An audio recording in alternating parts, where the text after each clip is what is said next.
So ayun, no, KJX, kumusta kayong lahat? At check natin ngayon kung ano yung nangyari sa BTC natin, okay? So ito yung sinasabi ko kanina, nag-post tayo kanina sa Facebook, 64,100 support, pasok sa banga. So pumasok naman talaga. So kung pumasok ka ng 64.1, okay? So take profit na agad dyan, 63,600 mga lodi. Dito sa reels na to, pinaliwanag ko dyan. Sabi ko, take profit na ako. Mag-take profit na ako dyan kasi una, okay na yan, di ba? So, masaya na ako dyan. And then, gagawa ako ng panibagong support and resistance. So far, ito na siya ngayon. Yung area na yan.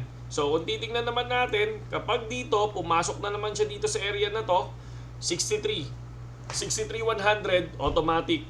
No? Para sa akin, ito yung next support, yung sa ilalim. Yung 63,100 nila, mga lodi. So, lagyan na natin yan, mga lods, no? Dito yan sa 4 hours time frame, 63,100. So, tingnan natin kung kayang kunin yan or kung hindi, pababa naman ng pababa yan. So, magiging next resistance natin dito kung saan siya nag-drop. O, saktong-sakto dito. Diba? So, nag-drop siya sa 64,178. So, for me, 64,200 ang next resistance natin dito. So, ito yung sinasabi natin. Oh, yes, falling wedge yan. Pero gumawa tayo ng linya kung saan pwede pang magkaroon tayo ng support sa ilalim. So, tama naman yung support natin sa ilalim, 64,100. So, 64,100 yung sinabi natin dito. Pero kahit na 64,50, ayan 64,50 ka pumasok, okay pa rin. Diba? So, next, ito yung sinabi ko naman sa inyo.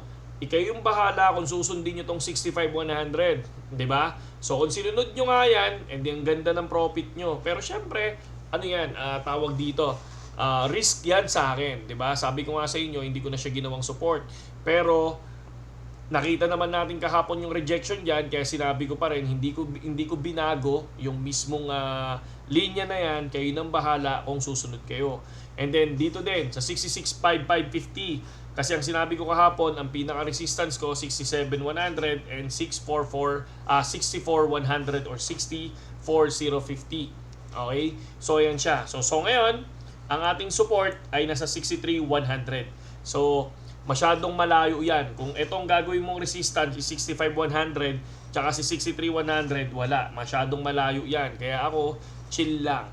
Diba? Nag-take profit ka. So, ngayon, ang available money ang available profit na natin ay asset na natin ay 306 USDT. So, tingnan natin kung makukuha yung mga support natin. Diba? And resistance. So far, ito yung gagawin kong resistance, 64,100. Okay?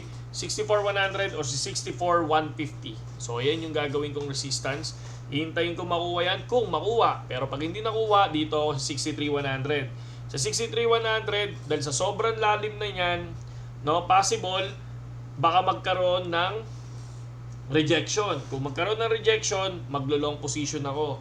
Pero pag yan tinamaan at bumaba ng konti, take profit lang ulit. Tulad na nangyari dito kay 64,050 or 64,100. Okay? No? So, yun lang naman yung ating mga news ngayon, mga lodi. At least tumatama yung support natin, no? Sa pulo, 'di ba? Oh, 'di ba? Tapos ito si 65,100, no? Saktong-sakto diyan, no? Pwedeng buwagsak. So, yun lang yun, no? And then airdrop, may nakikita pa akong isa, no, na pwedeng laruin ng libre tapos magkakaroon ng airdrop, possible airdrop, no? So siguro bukas ko siya i-reveal kung sino siya, no? So inaaral muna natin Sa ngayon, si Hamster ang isa sa nakikita kong okay. Kasi una, si Hamster hindi ka pagod, no? Kumbaga siya, hindi mo kailangan kasi nag-iipon ka nagma-mining ka sa kanya Pakita ko sa inyo.